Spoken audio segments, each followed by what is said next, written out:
Hi guys, welcome to Winsome Cottage Garden. My name is Hannah and I'm so glad that you decided to join me today. We are in the city for part 2 of the ground cover extravaganza video. You may have seen recently that I made a trip to a large greenhouse here in West Michigan that was having like a perennial clearance sale. And I got an amazing deal on a lot of ground covers and perennials. So I took my plant hoard, which had been basically down to nothing in the city, and it became pretty big pretty quickly. So last few videos we've posted, it's been getting stuff into the ground, and one of the things that I'm most excited about is, as you can guess from this video, I've got so many ground covers that I'm adding in. I've kind of adopted approach for different types in different areas, so there's not just one consistent one throughout the whole garden. I like a lot of textures, so this works for my style. And today in this video, we're actually going to be heading to the front yard where we have a large number of ground covers that we're going to be adding. So what I thought I would do is kind of do it section by section. There's going to be some stuff that's like on the side bed. We'll do it to the left and right of my front walk. Today we're adding probably 4, maybe 5 different kinds of ground covers in that area. But it's going to be actually a large number that I'm thinking it'll take a little while to fill in, but I can't wait until they do because I think they're going to add such life to the front yard. So what I thought we'd do is get you set up, and then I'll explain it section by section, what we're adding there and what I'm hoping to achieve by the colors and textures that we're introducing.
Okay, so we got half of them planted.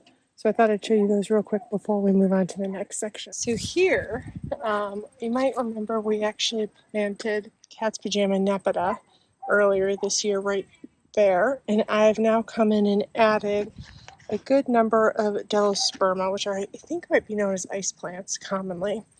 I got actually in this color 5 different colors in here, and some of them lost their tag, so I'm kind of guessing at what they are. So this one I think this is an orange, and I believe it's Tangerine Tango. This one is a light purple, and it's called Fig Fusion. This one right here is a pink one called Saucy Strawberry. This one right here is a white one called Coconut Crush. Oh, actually that one I said was a pink one. It's actually yellow, and I believe it's a Banana Hotcakes. This one is the orange one called Tangerine Tango, I think. You can kind of see they have the vestiges of flowers. These will bloom spread out, and they'll bloom with these small little buds with those different colors in here. So I think it'll be a really riot of color. They all will get about 1 to 3 inches tall and 15 inches wide, and they are hardy in zones 6 through 9. So they're a little marginal here, but I'm hoping that they survive. It's going to be a little bit of a test. I am a zone 5. When I picked these up, I didn't realize they were zone 6. But I'm putting them in areas that don't get, they're a little more protected, and they'll get snow cover really quickly. So I'm hoping that it means that they're more insulated. I'll probably add some like leaf mold over them, and we'll see what happens. If they don't survive, they don't survive. The next one we planted, I actually already had one of in this area. Let me kind of shade it so you can see. This is a stone crop sedum called Rockin' Low Boogie Woogie by Proven Winners. It's got this really pretty variegation, and I don't have any. It flowers like a bright yellow in the summer. The one I had, you can see I planted I think last year, and it's already stooling out, but its blooms are spent. So I had this one. I added one in here. It's kind of shaded right now, but generally it isn't. This is just flopped. And then I did one here, one here. And then if we get down low again, one here and one here to hopefully kind of fill in this front space. And then we actually switch over to a darker stonecrop that, again, I already had 3 of them, just bulking up my numbers. I think they're the same.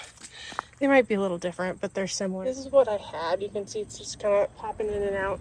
And this is what I've added. They at least go together if they're not the same. This is a stonecrop called Fudlaglut. Not the prettiest name, but I added one here, here, here. I had some here.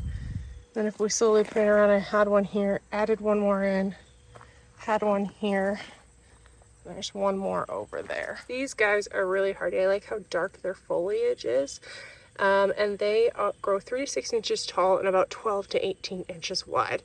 They'll also bloom like a really pretty bright pink red sometime in the summer. So I think that can kind of fill in around here as well. The last one I added I actually picked up at Lowe's on clearance, and it's been in my hoard meaning to get planted for a while. It is also a sedum. This one is called Blue Spruce, and I love it because it's that dusky blue color, and they do genuinely look like little spruce trees. This one is hardy at zones 3 and above. It'll get 6 inches tall and about 18 inches wide. So I thought with this dark geranium here and the like light green spiky texture, it would really pop and add a bright spot to this cull area. That is everything to the right of my sidewalk. Now let's focus on the left of the sidewalk.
This is why I thought that those ice plants were actually hardier than they are, because I had 3 more ice plants that I picked up in a different size.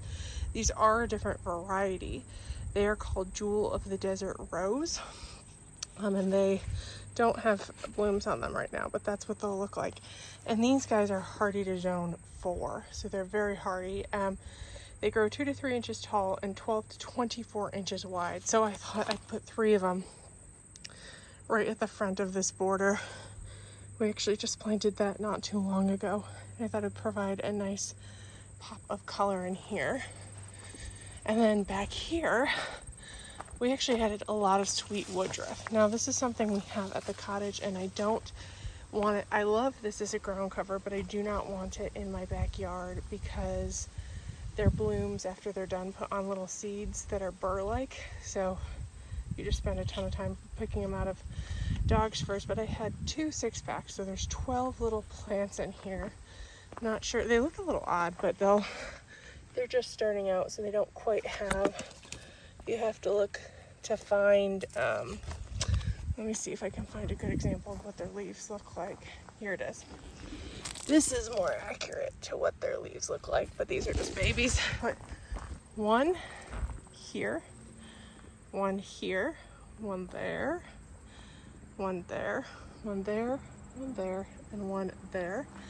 And then on this side of the pathway, I tucked in 1, 2, 3, 4, and around the corner that I don't talk about much.